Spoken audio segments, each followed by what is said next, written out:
Boche Gold and Diamonds. Buy now, pay later. Viyyur central ജയിലിന് മുന്നിൽ police കസ്റ്റഡിയിൽ നിന്ന് ചാടിപ്പോയ കൊടും കുറ്റവാളി ബാലമുരുകൻ കഴിഞ്ഞ ദിവസം തമിഴ്നാട് ക്യൂ ബ്രാഞ്ചിന്റെ പിടിയിലായപ്പോൾ ഇതേ സെൻട്രൽ ജയിലിൽ നിന്ന് 2.5 വർഷം മുമ്പ് രക്ഷപ്പെട്ട തമിഴ്നാട്ടുകാരനായ മറ്റൊരു കൊടും കുറ്റവാളി ഇപ്പോഴും കാണാമറയത്ത്. ഒറ്റപ്പാലം പാലപ്പുറത്ത് കവർച്ചയ്ക്കിടെ ദമ്പതികളെ ക്രൂരമായി ആക്രമിച്ച് പരിക്കേൽപ്പിച്ച കേസിൽ റിമാൻഡിൽ കഴിയുന്നതിനിടെ തടവു ചാടിയ കുപ്രസിദ്ധ മോഷ്ടാവും പൊള്ളാച്ചി സ്വദേശിയുമായ ഗോവിന്ദരാജ് എന്ന പൂച്ചാണ്ടി ഗോവിന്ദരാജിനെ കുറിച്ചാണ് കേരള തമിഴ്നാട് പോലീസിനും ക്യൂ ബ്രാഞ്ചിനും സൂചന പോലും ലഭിക്കാത്തത്.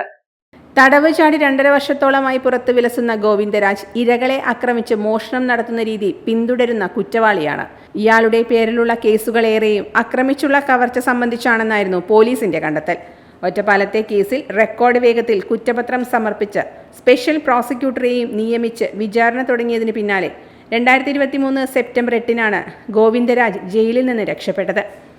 2022 നവംബർ 11 പുലർച്ചെയാണ് വിമുക്ത ഭടനും SBI റിട്ടയർഡ് ഉദ്യോഗസ്ഥനുമായ പാലപ്പുറം മുണ്ടൻചാറ ആട്ടീരിയിൽ സുന്ദരേശനും ഭാര്യ റിട്ടയർഡ് അധ്യാപിക അംബികാദേവിയും കവർച്ചയ്ക്കിടെ ആക്രമിക്കപ്പെട്ടത്. വീടിന്റെ മേൽക്കൂരയിലെ ഓട് പൊളിച്ച് അകത്തു കടന്ന മോഷ്ടാവിനെ ദമ്പതികൾ കണ്ടതിന് പിന്നാലെയായിരുന്നു കയ്യിൽ കരുതിയിരുന്ന മടവാൾ ഉപയോഗിച്ച് ആക്രമണം. അല്പനേരം വിലപിടിപ്പുള്ള ഉരുപ്പടികൾ തിരഞ്ഞെങ്കിലും കയ്യിൽ കിട്ടിയ മൊബൈൽ ഫോണുമായി ഗോവിന്ദരാജ് സ്ഥലം വിട്ടു. ഗുരുതരമായി പരിക്കേറ്റ ദമ്പതികൾ ദിവസങ്ങളോളം സ്വകാര്യ ആശുപത്രിയിൽ ചികിത്സയിലായിരുന്നു. ഗോവിന്ദരാജ് കൈക്കലാക്കിയ മൊബൈൽ ഫോണിന്റെ ടവർ ലൊക്കേഷൻ കേന്ദ്രീകരിച്ച് നടത്തിയ ചടുലമായ അന്വേഷണത്തിലാണ് മണിക്കൂറുകൾക്കകം ഇയാളെ പോലീസ് അറസ്റ്റ് ചെയ്തത്.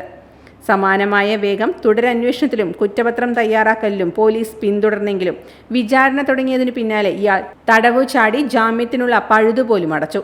സംഭവം നടന്ന 35-ാം നാളിലാണ് ഒറ്റപ്പാലം പോലീസ് മുൻ ഇൻസ്പെക്ടർ M. സുജിത്തിന്റെ നേതൃത്വത്തിലുള്ള സംഘം കോടതിയിൽ കുറ്റപത്രം സമർപ്പിച്ചിരുന്നത്. ആക്രമിക്കപ്പെട്ട ദമ്പതികളുടെ അപേക്ഷ പരിഗണിച്ച് സംസ്ഥാന സർക്കാർ സ്പെഷ്യൽ പ്രോസിക്യൂട്ടറെയും നിയമിച്ചു. വിചാരണ തുടങ്ങിയതിനു പിന്നാലെ ഗോവിന്ദരാജ് തടവു ചാടി. Time kids pre school, Mannannur road, Vaniyamkulam. .view news. കാഴ്ചകളാണ് ലോകം, കണ്ടു തുടങ്ങുക.